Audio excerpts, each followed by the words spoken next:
Toliau vis dar tęsiu savo senų memuarų iliustravimą piešiniuose. Šįsyk papasakosiu apie tą momentą, koks jis buvo kadaise, kai aš gavau 1997 m.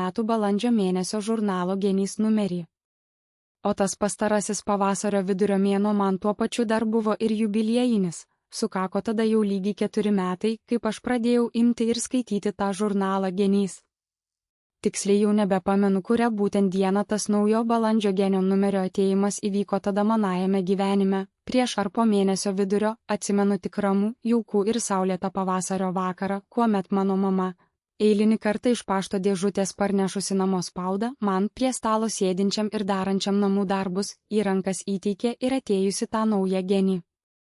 O tuo tarpu už lango kieme pastoviai vis skambėjo kalančių plaktukų stuksenimas, girdėjosi svetimi vyriški balsai ir visų smarkumų virė darbas.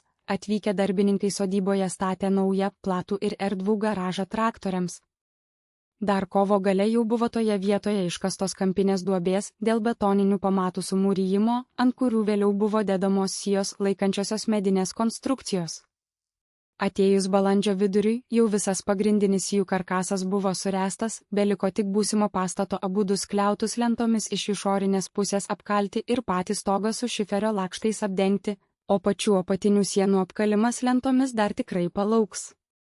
Kartais ir aš nueidavau iš arti gyvai pažiūrėti, kaip ten statybos vyksta, nors nelabai laiko tam ir teturėdavau, daug jo surydavo pamokų ruošimas.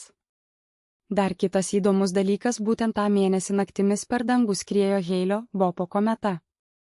Apie ją daug buvo tada rašoma ir vietinėje spaudoje, laikraščiuose, taip pat ir naujame Genyje.